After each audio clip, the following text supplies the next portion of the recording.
नमस्कार मित्रो, स्वागत आहे तुमचं आजची मराठी कथा या आपल्या आवडत्या चॅनलवर. आज ऐकूया संघर्षकन्या या कादंबरीचा भाग 14वा. कादंबरीचे लेखक श्रीयुत अशोकजी आगळे सर आणि आवाज सिद्धांत. इकडे कामाच्या बाबतीत झालेला गोंधळ तर दुसरीकडे सिद्धीच्या बाबतीत शाळेत समजलेल्या माहितीमुळे बिजलीच्या डोक्याचा पुरा खेळखंडोबा झाला होता. डोक्याची मंडई होणे म्हणजे काय याचा तिला अनुभव येत होता. तितक्यात मनोहर बिजलीच्या घरी आला. दुसऱ्याचं चांगलं करायला कोणत्याही पदाची गरज नसते, तर मनातील चांगुलपणाची भावना असावी लागते. तीच भावना घेऊन मनोहर आज बिजलीकडे आला होता. त्याला बघून बिजलीला थोडंसं वाटलं की हे आज आले नसते तरी चाललं असतं, कारण सिद्धी आणि तेजू घरी होत्या आणि नेमकं हे कोण आहेत, नातेवाईक आहेत की आणखी कोणी, याची त्यांना कल्पना नव्हती. म्हणून बिजलीनेच आल्याबरोबर तेजू, साहेबांना पाणी दे असं म्हणून त्यांच्या मनातील संभ्रम दूर केला. सिद्धी मात्र आतल्या खोलीतच बसून होती. मनोहर आणि बिजली समोरासमोर बसून लगेच त्यांची कालपर्वा घडलेल्या घडामोडींवर चर्चा सुरू झाली. मनोहर गेल्यानंतर काय घडले हे सगळे बिजलीने सांगितले. मनोहर हे बाहेर निघून गेल्यानंतर त्याने पुन्हा त्या ऑर्केस्ट्रात जायचे नाही आणि बिजलीला पण जाऊ द्यायचे नाही हे पक्के ठरवले होते. पण त्यासाठी मात्र इतर पर्याय स्वीकारावा लागणार होता आणि ते काम इतकं सोपं नव्हतं. मनोहरने स्वतःचा ऑर्केस्ट्रा कसा सुरू करता येईल, बिजलीला सुप्रसिद्ध नायिका बनवून या क्षेत्रात अव्वल करायचे, त्यासाठी मोठा भांडवल लागेल, त्यासाठी भांडवल पुरवठा करणारा भांडवलदार भेटला होता. ऑर्केस्ट्रातील साहित्य, इतर गायक, वादक, कलाकारांच्या शोधात मनोहर होता. साईड डान्सरसाठी मुली शोधायची जबाबदारी त्याने बिजलीवर सोपवली होती. बराच वेळ यावर दोघांची चर्चा झाली. तेजू आणि सिद्धी त्यांच्या बोलण्याकडे लक्ष ठेवून होत्या. नेमकं काय चाललंय हे त्यांना कळत नव्हतं. दुसऱ्या दिवशी मनोहर 2-3 भांडवलदारांना भेटला. भांडवल देण्याचं कबूल केलं, पण परत कधी करणार या प्रश्नाचं उत्तर त्याच्याकडे नव्हतं. कार्यक्रम व्हायचे, बिदागी व्हायची आणि मग भांडवलदाराला व्याजासह पैसे मिळणार हे भांडवलदारांना मान्य नव्हतं. त्यासाठी काहीतरी गहाण म्हणजे तारण आवश्यक होतं आणि गहाण ठेवण्यासारखं बिजलीच्या घराशिवाय दुसरं काहीही त्यांच्याकडे नव्हतं. त्यासाठी बिजलीही तयार होईल का हा प्रश्न निरुत्तरित होता आणि तो प्रश्न मनोहरला सतावत होता. त्यासाठी परत बिजलीला भेटून प्रत्यक्ष विचारावे म्हणून आज तो बिजलीकडे निघाला. संध्याकाळ झाली होती. मनोहरने बिजलीच्या घराची बेल वाजविली. सिद्धीने दरवाजा उघडला. सकाळचे काका परत आल्याचे पाहून तिला आश्चर्य वाटले. आम्ही हॉस्टेलवर असताना ते नेहमीच घरी येत असतील का असा विचार करतच ती बेडरूममध्ये निघून गेली. बिजली हॉलमध्ये बसली होती. मनोहर समोर बसला.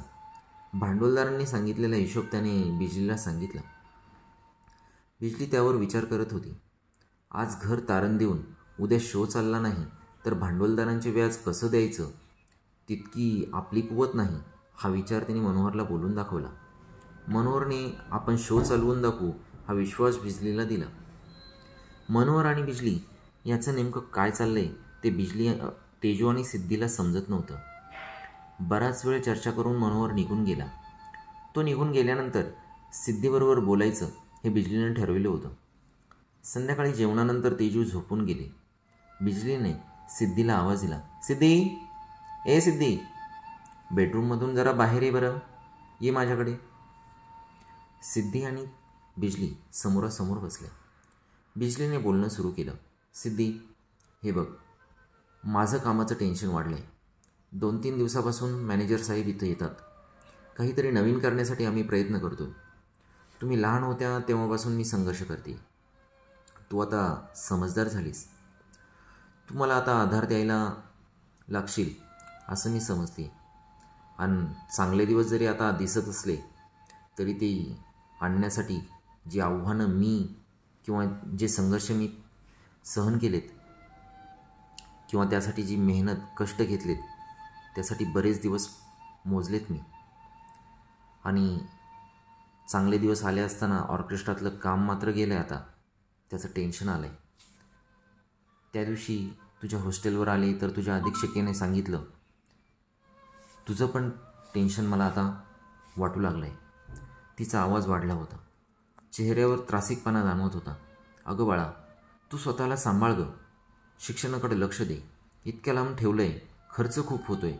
तू या वयात जर वाहत गेलीस तर मी जे भोगलं आहे त्याचं कारण त्या वयातील माझं वाहत जाणंच होतं. त्या वयात मला समजून सांगणारं कोणी नव्हतं. असं म्हणून बिजलीने स्वतःचा संघर्ष सिद्धी मैत्रीण आहे असे समजूनच सांगितलं. सिद्धी ऐकत होती, बोलत मात्र काहीच नव्हती. बिजलीने दरडावून विचारलं, आपण तिथं शिकायला गेलो आहे की लफडे वाढवायला? तू मुलांसोबत संबंध ठेवतेच कशाला? नाहीतर कशाला प्रॉब्लेम वाढतील गं? त्यावर सिद्धी हळू आवाजात बोलली, असं नाही गं मम्मी काही. आम्ही फक्त फ्रेंड म्हणून राहतो सगळे. त्यांच्यात भांडणं झाली त्यात माझा काय संबंध? ती मॅडम पण काहीही सांगत असते, तुला नाही माहीत. त्यावर बिजली बोलली, सिद्धी, हे असंच असतं. पहिली फ्रेंडशिप, नंतर जवळीक, नंतर एकमेकाबद्दलचं प्रेम, आणि मुलीच्या पुढच्या आयुष्याला लागतो घोडा. समजलं का तुला? तुला त्यातली समज नाही.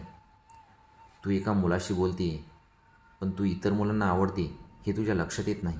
आणि मग सुरू होतो त्यांच्यातील एकमेकाबद्दलचा द्वेष, तुझ्याजवळ येण्यासाठीची स्पर्धा, आणि शेवटी त्याची परिणिती भांडणात होते. आणि भांडणाचं कारण मुलगी असते. तुझं आताशी 15 सरले. अशी नाटकं करायची असतील तर तुझं आत्तापासून शाळा बंद करावी लागेल. सिद्धी गप्पच होती. हाई नको ना गं, आता यापुढे मी कोणाशीही बोलणार नाही. एवढं बोलून ती थांबली. बिजली नरमाईच्या सुरात पुन्हा समजावून सांगायला लागली, बाई गं, तुझं अभ्यासावरचं लक्ष कमी झालं आहे. आता निकाल लागला की समजेल तुला पण आणि मला पण. मी हे सगळं तुझ्या भविष्यासाठी सांगते बाळा. माझी कशी ओढाताण चालली आहे ते बघते ना तू. सध्या शाळा आणि शिक्षण, त्यातून करिअर कर गं बाई. स्वतःच्या पायावर उभी राहा. या जगात पुरुष असो, तरुण मुलं असो, स्त्रियांच्या असहायतेचा आणि भावनिकतेचा फायदा उठवतात. मुली मोहाला बळी पडतात. भावनाशील असतात त्याचं एकदा साध्य झालं की अनेकदा मुलींना सोडून देतात मुलं. तिच्या लक्षात ही गोष्ट येईपर्यंत ती सगळी संपून गेलेली असते. पदरी फक्त निराशा येते. आणि त्यामुळेच तुझ्या बाबतीत हे घडू नये असं आई म्हणून मला वाटतंय. वाईट वाटून घेऊ नकोस. सिद्धी फक्त हो म्हणून गप्प झाली. बिजली बराच वेळ तिला उपदेशाचा डोस पाजत होती. बिजलीने बराच वेळ सिद्धीला चांगल्या वाईट गोष्टी समजावून सांगितल्या. कधी धाकाने तर कधी प्रेमाने सुनावलं. तेजू झोपल्यानंतरच हे तिने जाणीवपूर्वक केलं होतं. सुट्टी संपत आल्यामुळं उद्या मुलांना परत हॉस्टेलवर जायचे होते. परीक्षाही चालू होणार होती. त्यामुळे लवकर जाणं आवश्यक होतं. बिजलीने सिद्धीला, तुम्हाला दोघींना जर गाडीत बसवून दिलं तर तुम्ही जाणार का व्यवस्थित, असा प्रश्न विचारला. तेव्हा ती जमेल जायला असं म्हणाली. बिजलीला कामाचा शोध किंवा नवीन शोच्या बाबतीत विचार आणि चर्चा करून तातडीने निर्णय घेणे आवश्यक असल्याने दुसऱ्या दिवशी तेजू आणि सिद्धीला सकाळीच बिजलीने डायरेक्ट जाणाऱ्या गाडीत बसवून दिले. मुलींना गाडीत बसवल्यावर तिथूनच तिने मनोहरला फोन केला. त्याने एका ठिकाणी भेटायचे आहे, भांडवलदाराशी व्यवहाराचे थोडे बोलायचे, बाकी वादक मंडळींशी संपर्क झाल्याचे सांगितले. बिजली तिथूनच मनोहरला भेटायला गेली. दोघे मिळून भांडवलदार सप्रे साहेब यांच्या घरी गेले. मनोहरने पूर्ण कल्पना त्यांना आधीच दिली होती. पैसे काय हवेत ते घेऊन जा, पण मला त्याचं व्याज वेळेवर मिळायला हवं, हे त्याने बिजली व मनोहरला सांगितले. बिजलीचे 1-2 कार्यक्रम त्यांनी पाहिलेले असल्यामुळे तुम्ही दोघं सोबत असल्यावर अडचण येणार नाही हे मला तरी वाटतंय. त्याहीपेक्षा मी भांडवल पुरवतो त्याबद्दल शोचा खर्च वजा जाता उर्वरित फायद्यापैकी 50% रक्कम तुम्हाला आणि 50% मला, या पद्धतीने सुद्धा आपण काम करू शकतो. तुम्हाला वाटत असेल व्याजी भांडवल घेऊन जावं आणि व्यवसाय करावा तर तोही पर्याय तुम्हाला खुला आहे. बराच वेळ चर्चा करून सांगतो म्हणून बिजली आणि मनोहर तिथून बाहेर पडले. दुपार टळत आल्याने दोघांनाही भूक लागली होती. मनोहरने जवळच्या रेस्टॉरंटमध्ये जाऊन जेवण करूया का असा प्रश्न बिजलीला विचारला. त्यावर बिजलीने होकार देताच जवळच्या एका हॉटेलमध्ये गेले. नेमकं कसं करावं यावर चर्चा सुरू झाली. तेवढ्यात कॅप्टन मेनू कार्ड घेऊन आला. Sir, order. बिजलीकडे ते सरकावत सांगा ताई, असे मनोहरने बिजलीकडे बघत म्हटले. सराईत असल्यासारखी बिजली त्यावर नजर फिरवत होती. मेनू बघून किमती बघत होती. बराच वेळ बघून शेवटी मेनू कार्डवर सुरुवातीला असणारी काजू करी आणि डाळ तडका फायनल करून तिने ऑर्डर दिली. ते बघून मनोहर तिला म्हणाला, बऱ्याचदा असंच असतं माणसाचं. खूप शोध घेतला तरी शेवटी रेग्युलर भाजीच तो घेतो. आणि हे बेरकी वेटर गिऱ्हाईक पाहिल्याबरोबर ओळखतात की ती कुठल्या भाज्यांचं गिऱ्हाईक आहे.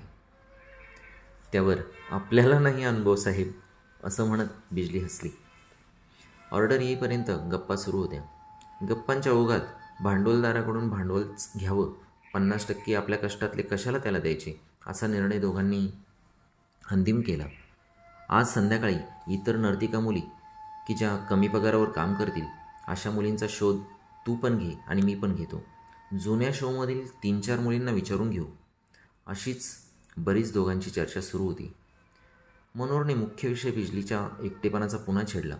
त्यावर बिजली, सध्या शो करून घेऊ साहेब, मग बाकीचं बघूया, असे म्हणत पुन्हा टाळाटाळ चालू केली.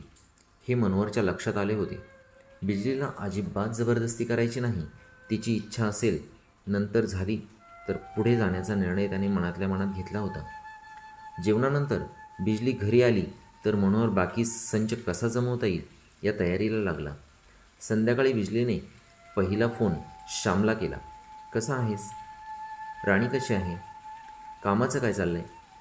अशी बरीच चौकशी करत असताना श्याम बोलू लागला. ताई, खूप दिवसांनी फोन केलास ग. आता मी परत सोलापूरच्या पहिल्या ठिकाणी काम करतोय. बिजलीने राणीची विचारपूस सुरुवात केली तेव्हा हळू आवाजात बोलायला लागला. ताई, एखादा माणूस जन्माला येतानाच आयुष्यभर पुरतील एवढ्या दुःखाचे गाठोडे बरोबर घेऊन येतो ग. 2 वर्ष झाले राणी मला सोडून गेली. कुठं गेली आणि काय, काहीही संपर्क नाही. आम्हाला 4 वर्ष एकत्र उलटली तरी मुलबाळ होईना. त्यावरून ती सतत माझ्याशी भांडण उकरून काढायची. मी दिवसभर शेतीकाम करून थकायचो, म्हणून थोडासा भार हलका व्हावा यासाठी मनशांतीसाठी दररोज थोडीशी घ्यायचो आणि मग आमची भांडणं व्हायची. एक दिवस न सांगता राणी निघून गेली. मी शोध घेतला पण नाही सापडली. मी कामावर गेलो की सतत फोनवर असायची. यातूनच वाद व्हायचे. ताई, दुःखाच्या वेदना कितीही पुसल्या गेल्या तरीही त्याची जखम तशीच राहते. तो बोलत होता. बिजली फक्त ऐकत होती. परत फोन करते तुला, असं म्हणत तिने फोन ठेवला. आपल्या निस्वार्थ मनानं दुसऱ्याच्या मनात घर करून जगणं हीच आयुष्याची मोठी कमाई असते. श्यामला बिजलीचा खूप आदर वाटत होता. थँक्यू सो मच मित्रांनो. हा होता आजचा 14वा भाग. आजचं कथानक तुम्हाला कसं वाटलं, आजचं सादरीकरण कसं वाटलं, याबद्दल आपल्या प्रतिसादाची मी कमेंटमध्ये प्रतीक्षा करत आहे. आजची मराठी कथा या चॅनलला आपण जे भरभरून प्रेम देत आहात त्याबद्दल आपले मनापासून आभार. खास करून संघर्ष कन्या या कादंबरीला आपले जे प्रेम मिळाले तसेच प्रेम इतर कथांनाही मिळेल अशी अपेक्षा व्यक्त करतो. तोपर्यंत थांबूया. धन्यवाद. Stay healthy, stay happy, stay tune.